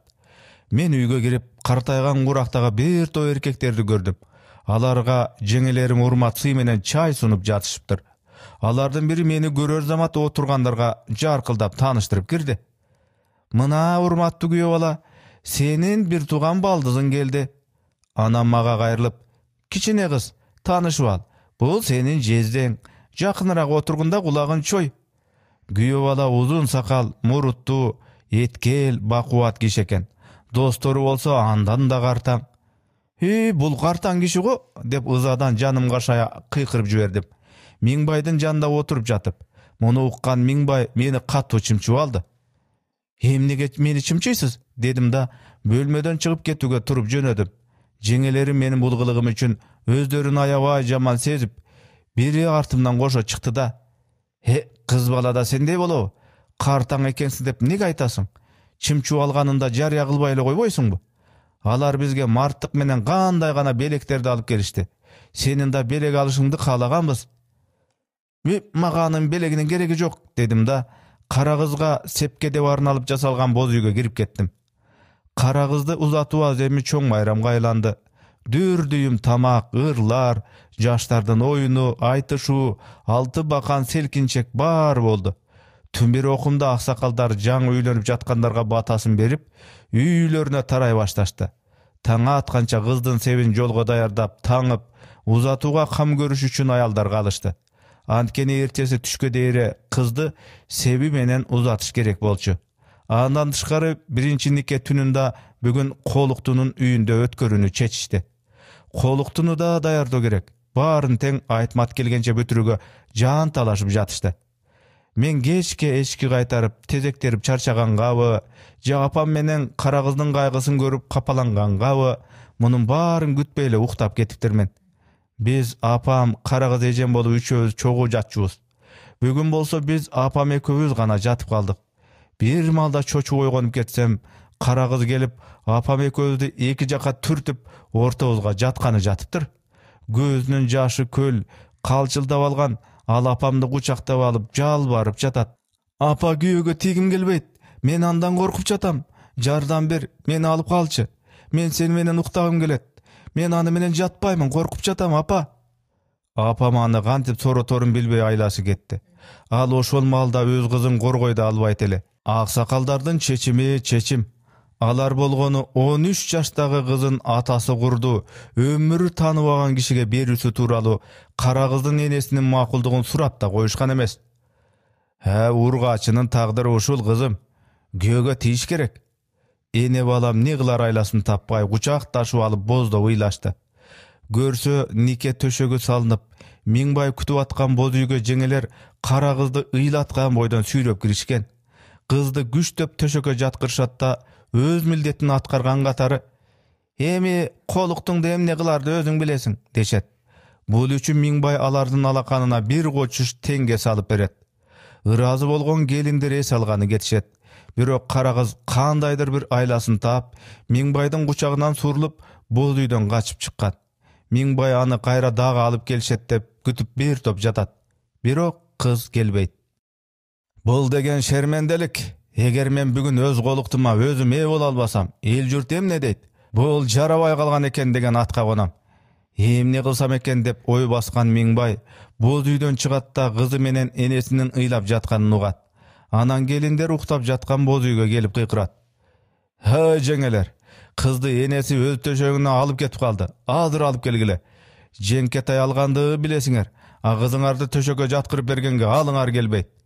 Gelиндер жапыр чуркап келип кара кызды кайра сүйрөй башташат. Кара кыз болсо апам экөө ушунчалык бекем кучакташып алып, бири-бирин кое беришпейт. Бул өтө жаш болуп атпайбы? Коркуп атат. Жөн койгулачы деп апам бир маалда жалбарып жиберди. Бул эмне деп дөдүрүп атат? Аксакалдар батасын берип, болчу нерсе баары болгон соң кантип колуктуну бербейсиң? Кантип ушундай болсун? Деди келиндердин ичинен эң тыңы. Биримкулдун улуу аялын алып келишти. Ал да апам менен кара кызды көндүрүүгө бир топ аракет жасады. Билип койгон Айымкан, эртең сенин бул кызыңды эч ким албайт. Шерменде болосуңар. Кызыңын келечегин ойло. Акыры кызды дагы ыйлатып атып боз үйгө кайра сүйрөп кетишти. Кара кыз эстен танып калды. Ушунусунан пайдаланышып, аны нике төшөгүнө жаткырышты. Эртеси ыйлай берип көзү шишиген, өңү купку кара кыздын 16 өрүм чачын жандырып, экиге бөлүп өрүштү. Башына ак жолук салышты. Ошентип кара кыз эжем бир түндө арга жок келин болуп калды. Эми септи жүктөөгө камыра башташты. Кызды узатуу салты боюнча анын жакындары, апалары, эжелери, жеңелери өлгөн адамга айткансып кошок кошуп коштошушат. Анткени кыз өз үйүнөн түбөлүккө кетип бара жатат. Ал эми башка үй бүлөгө таандык. Апам өзүнүн бул никеге каршы экенин түз билдире албаса да, кошогу менен баарын айтып салды. Кыздарды мал катары саткан салтты, кыз баланын эркек баладан эч кандай айырмасы жок экенин айтып, өзүнүн ичиндеги болгон күйүтүн төгүп салды шекилди. Ошондогу Айымкандын күйүп айткан кошогу көпкө чейин эл оозунда жүрдү. Гүлайым апам айтып бергенден 1-2 сап эле эсимде калыптыр. Кырды бир кырдай жүгүргөн, кыргыйек короз куш бекен, кызыгып малга саткыдай баланын жаты кыз бекет. Керини кери жүгүргөн, кекилик короз куш бекен, келтирип малга саткыдай баланын жаты кыз бекен. Кыз бала болгон соң баары бир башка үйгө бүлө болосуң. Ал жерден жаңы үй бүлөгө сиңип кетиш үчүн кечиримдүү, көтөрүмдүү, чыдамкай болуш керек. Түндүккө чыга от күйсө, чыгарбай түтүн өчүргүн, үйүңдөн жаман сөз уксаң, кайгырбай туруп кечиргин. Жабыка чыга от күйсө, чыгарбай жалын өчүргүн. Жатыңдан жаман кеп уксаң, жабыркабай кечиргин. Албетте мунун баарын Биримкулга жеткиришет. Ошентип кара кызды көк сайга алып кетишет. Айтмат менен Төрөкул бул жөнүндө эч нерсе билишпейт. Дем алыш күнү ал үйүнө бала чакасына тамак аш алып, тааныш-пааныштардан берип жибермекке Оолай атанын базарына келет. Аны ошол жерден туугандардан бирөө көрөт да, күйөө балалуу болушу менен куттуктап кирет. Ассаламу алейкум Айтмат аке. Биз кара кызды чоң бай кишиге саттык деп бакылдайт. Айтмат күтүлбөгөн бул окуяны угуп нес болот. Анан ачуусу кайнап, болгон нерсенин чын төгүнүн көзү менен көрүү үчүн айылга өзү аттанат. Минген атын башка көзгө койгулап атып, Оолай атадан шекерге 8 саатта жетип келет. Үйүнө кирери менен ал Айымкан менен учурашпай туруп ага бир тиет. Айымкан, сен кантип ушуга бардың? Байлык үчүн балаңда бар бир экен да. Кара кыз али бала бойдон. Ушинткен ал боздоп ийди. Бул мен эмес, сенин агаң. Менден эч кимиси эч кандай макулдук сураган жок, деген Айымкан да өңгүрөп ыйлап жиберет. Ушул маалда кимдир бирөө Биримкулга Айтматтын шаардан келип кыз үчүн ыйлап жатканын айтып барат. Биримкул инисине түшүндүрмөккө замат да жетип келет. Үйдөгү мындай нерсени улуу агалар чечет. Салт ушундай. Биримкул ушуну катуу кармады. Кызды ойлосо Биримкулдун да ичи ачышат. Ушул жерден өзүнүн аша чапкандыгын сезип турду. Бирок Айтматка билдирбөө үчүн, аны капа кылбоо үчүн ал адегенде эле ага үнүн кыйкыра сүйлөдү. Мен сенин агаң эмесминби? Кыз сеники болсо эле мен анын тагдырын чече албай калдымбы? Мына сенин аялың да мага айтарын айтып дерин деп алды. Кызым өтө жаш болуп жатпайбы? Деп Айтмат ыйын токтоткон жок. Эмне катындарга окшоп эмшеңдейсиң? Агасы аны жактан ары бир чапты. Бирок Биримкул өзү да ыйлап жиберейин деп араң турган. Эмне башкалар кызын эрге бербейт бекен? Сенин кызың элден артыкпы? Ушинтип Биримкул кыйла ачууланат. Бир тууган агасынын түшүнбөгөнүнө ызаланган Айтмат көпкө чейин басылбай ыйлайт. Анан айла жок акыры барып кызынын тагдырына моюн сунган ата агасынан кечирим сурайт. Кара кыз күйөөгө тийип жатканда кандай абалда болгонун айым кандан уккан Айтмат санасы тынчыбай кызын өз көзү менен көрүү үчүн көк сайга жөнөмөкчү болот. Уят болот, кокуй. Атасы жөн эле кирип барып кызын көрүү салтта жок. Атайын чакырганда гана барыш керек. Али сенин ыйлаганың тууралуу канча сөз болот. Ошол да жетиштүү. Жакшысы Төрөкул деле жиберели. Барып көрүп келсин. Айымкан эптеп күйөөсүн ынандырат. Оолу атага барып Айтмат болгон окуяны Төрөкулга түшүндүрүп айтат. Кеңешин берет да аны Көксайга кара кызды көрүп келиш үчүн жиберет. Кара кыз бир топко чейин өзүнө келе албайт. Өзүнүн тагдырына моюн сунгусу келбей, канчалаган каршылыктарын көрсөтөт. Экинчи аялдай болуп үйдүн оту менен кирип гүлү менен чыкпайт. Эч ким менен сүйлөшпөйт. Өз бозу үйүнөн чыкпайт. Төрөкулдун келгенин көрүп Миңбай кубанып кетет. Карындашың менен сүйлөшчү. Мүмкүн кабагы ачылар. Миңбай Төрөкулдан ушинтип өтүнөт. Мен бул чал менен баары бир жашабаймын. Эгер мени алып кетпесеңер, анда мен өз боюмду күркүрөө суусуна таштаймын, дейт ыйламсыраган кара кыз агасына.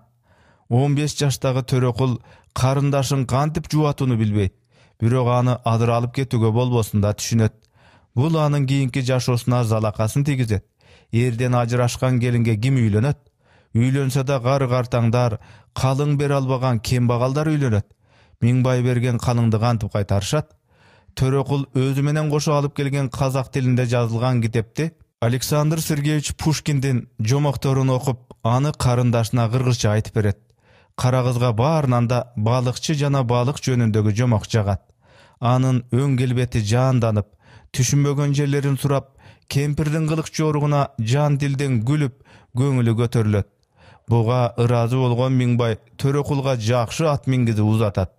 Аз-аздан кара кыз жашоосуна моюн сунуп, Миңбай менен бир топ жыл бирге өмүр сүрөт. Бирок ал да Миңбайга бала төрөп бере албайт. Мезгил алмашып, совет бийлиги орногондо көп аялдуулукка каршылык көрсөтүү, аялдардын укугун коргоо башталат. Бул кара кыздын тагдырын да өзгөртөт. Ал сүйбөгөн күйөөсүнөн ажырашып, ата энесинин үйүнө келет. Бул тарыхты мен Гүлайым апамдан гана эмес, кара кыз апамдын өзүнөн да бир нече ирет укканмын. 1943-44 жылдар болсо керек, Досалы жезде согуштан бир көзүнөн ажырап кайткан. Мурутчан, сакалчан киши эле.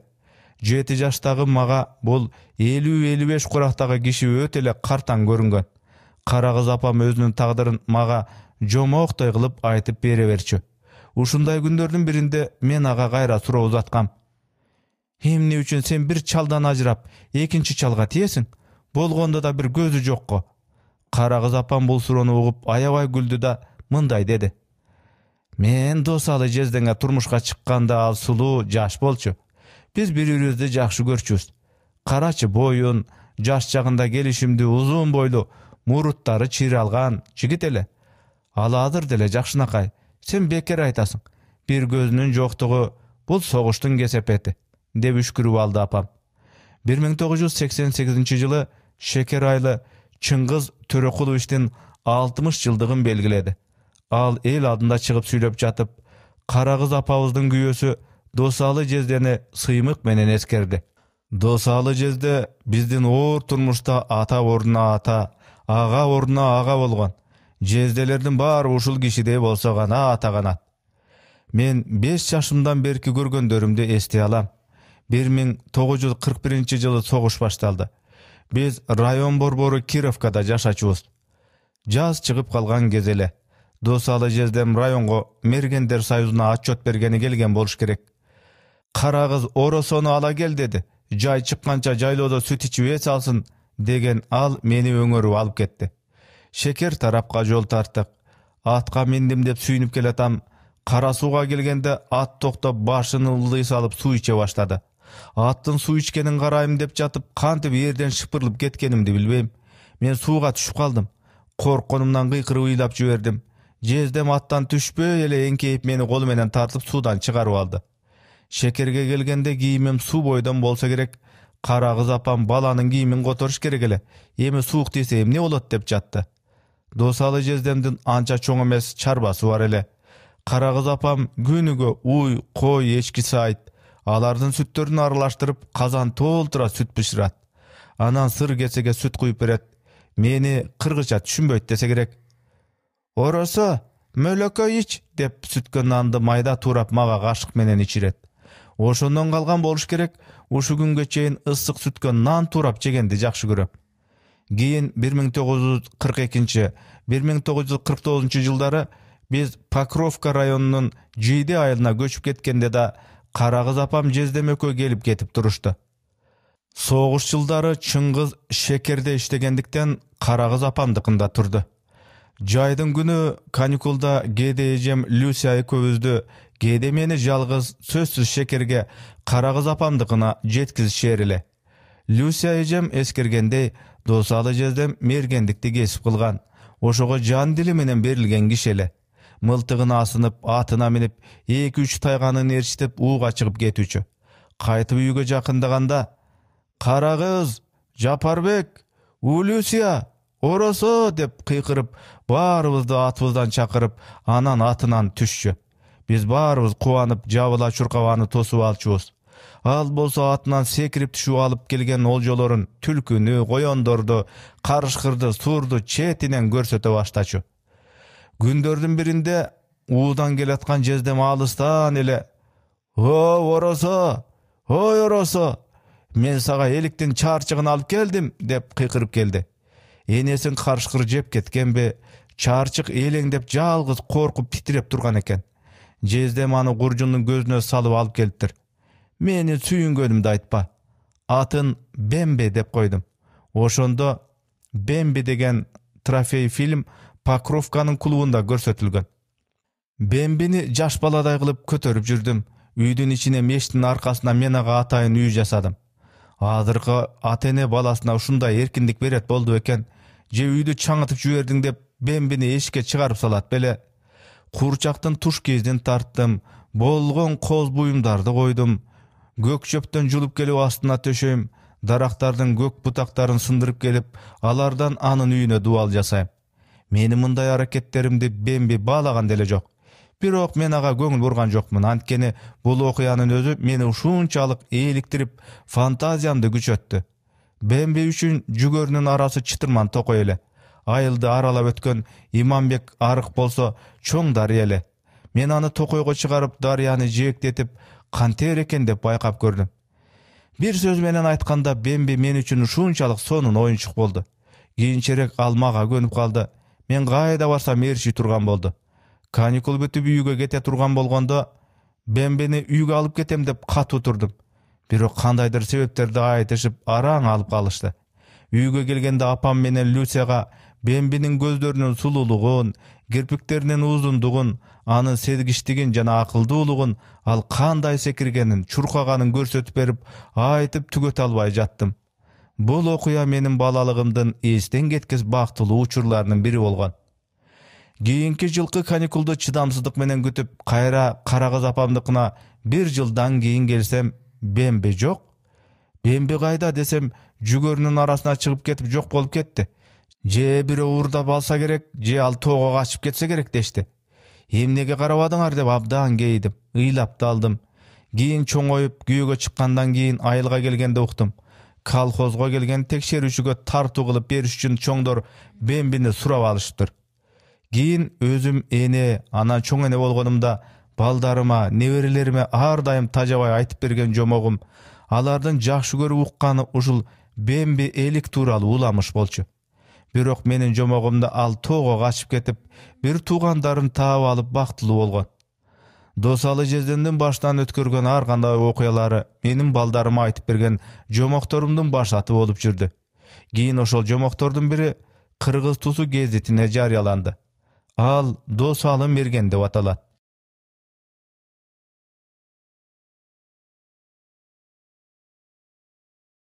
Досалы мерген.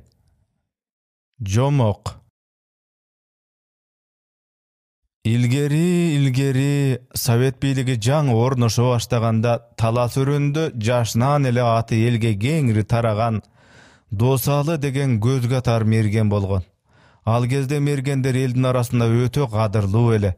Анткени алар кыйын мезгилде, мисалы ачарчылыкта же согуш учурунда бир айыл элди багууга жарашкан. Досалы эр жеткенде кара кыз деген эстүү, акылдуу, ашкан сулуу кызга үйлөнөт. Алардын Жапарбек деген жалгыз уулу болот. Күндөрдүн биринде улуу ата мекендик согуш башталат. Колуна курал кармай алган эркектин баары согушка кетет. Ал эми айылда жалаан кемпир чал, келиндер жана балдар эле калышат. Досалы ал кезде жигит кези фронтко биринчилерден болуп жөнөтүлөт. Өзү эр жүрөк, чапчаң жигит душман менен беттешкенде биринчи катарда салгылашат. Ошондо бир көзүнөн жарадар болуп калат. Госпиталга жатып дарыланып чыгат. Ал жөнөп баратканда врач: "Эмне үчүн маанайың пас? Аман калганыңа сүйүнбөйсүңбү?" дейт. Анда Досалы кейиштүү жылмайып: Аман калганым жакшы го, бирок мен эми бир көз менен мерген боло албайм. Кыргыздын улуу тоолоруна чыгып, анын атыр жыттуу таза абасы менен дем алып, жаратылыштын кайталангыс кооздугун көрө албайм. Мен тоолорду абдан сагындым. Ошого кейип турам." "Эч нерсе эмес. Көңүлүңө жаккандагы башка кесипти үйрөнөрсүң. Жашсың го", деп врач коштошот.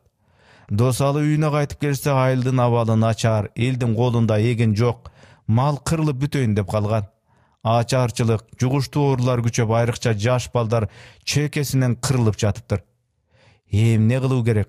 Элди кантип сактап калууга болот деген ой көңүлүнөн кетпейт. Баягыдай болсом го, бирок тобокелге салайын. Мергендик кылып элди багайын деп ойлойт да, кара кыз менен кеңешет. "Алыскы бийик тоолорго чыкпа. Жакынкы тоолорго эле чыгып аркар кийик кулжалардан атып келсең, эл кичине тоюнуп калар эле. Анан эптеп жазга жетсек, көк чыгып калса жеңилирээк болор", дейт кара кыз. Досалы кышы менен тоого чыгып аркар, кулжа, кийик атып келип, эң биринчи балдары ооруп жаткан үй бүлөлөргө, ачкадан баса албай калган кары картаңдарга бөлүштүрүп берет. Ошентип дала кишилердин соогуна калат. Кээде түлкү суурларды көп атып келет. Алардын терилерин кара кыз аштап, ыйлейт да, балдарга тон тигет.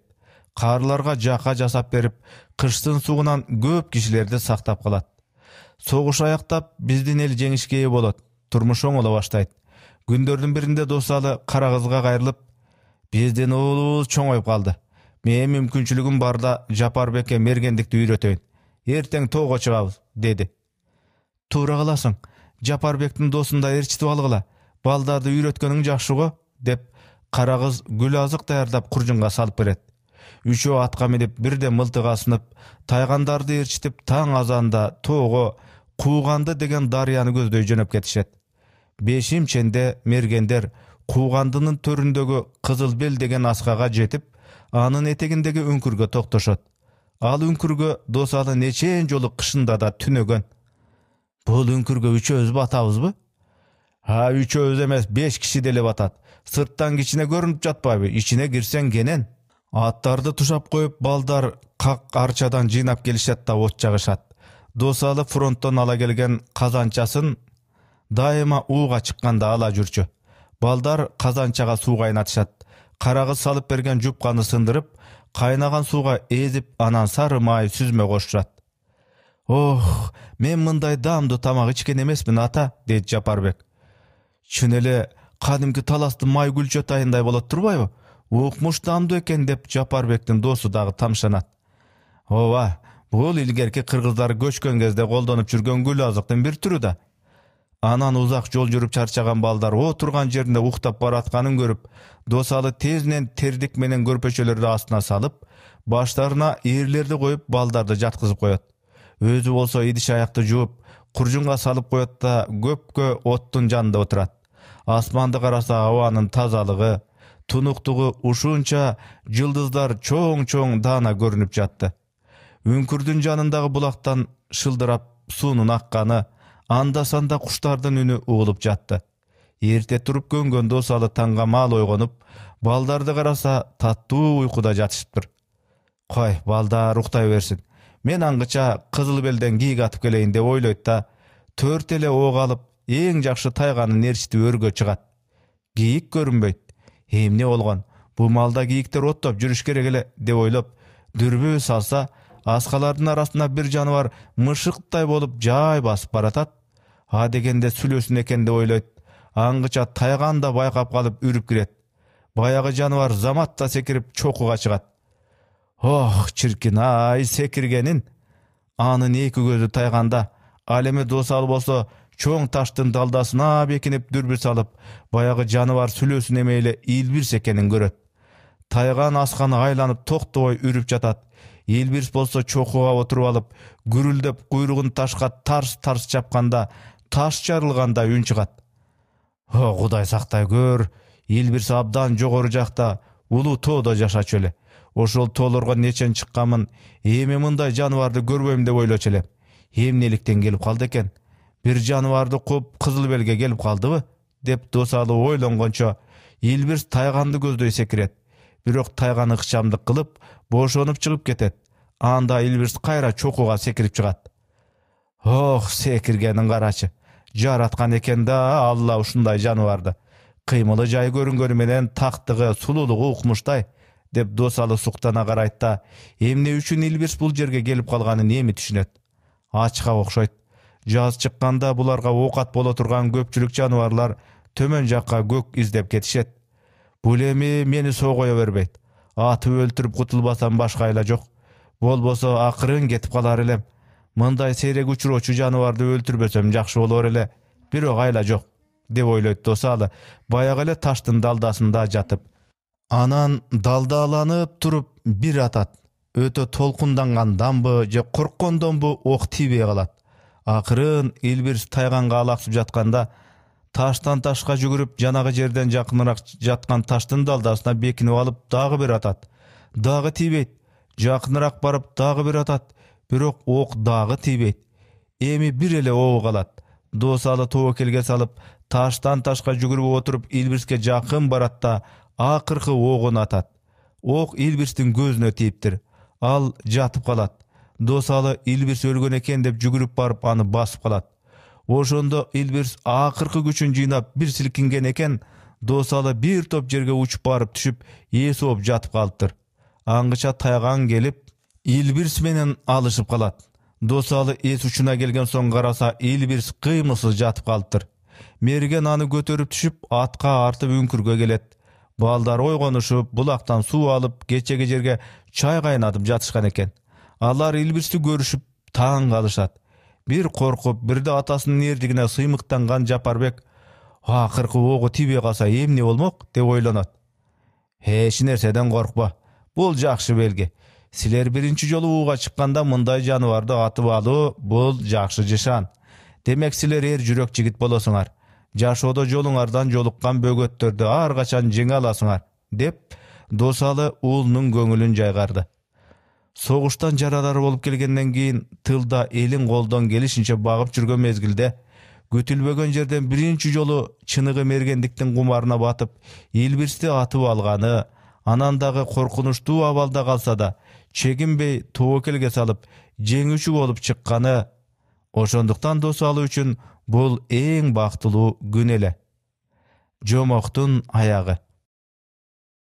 Ошол жылы жазга жуук Досалы Жезде менен Карагыз апам экөө бизге деген белек-печкегин, эгин май каймактарды салган куржундарын жүктөп келишти. Ошондо жасана кийинген, келбеттери келишкен, көрктүү болуп ат минип келе жаткан эжем менен Жездемди мен биринчи болуп көрүп, астыларынан жүгүрүп чыккам. Алардын келгени биз үчүн майрам болчу. Апамдын да көңүлү ачылып, үйдүн ичи жарык болуп, үйгө береке толуп калар эле. Жездем мени башымдан сылап, байкуш кызым ай, ушул кыз атасын көрбөй өсүп жатканын карасаң. Атаң кандай киши эле.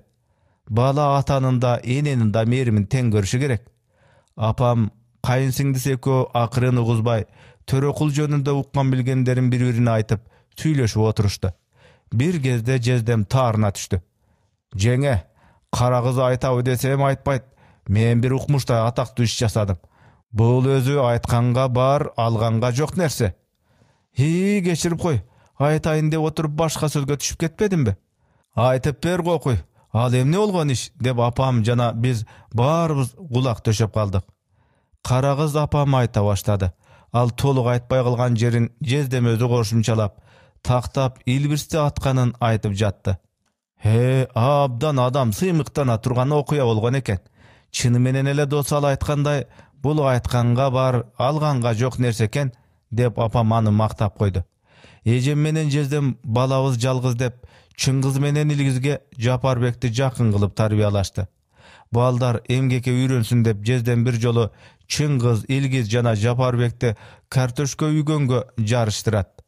Үчөөнө бирдей узундуктагы 3 жөө картошканы тандап берип, аларды стартка тургузуп, ишти баштоого команда берет. Өзү коронун башка жумушун аткарганга кетип калат.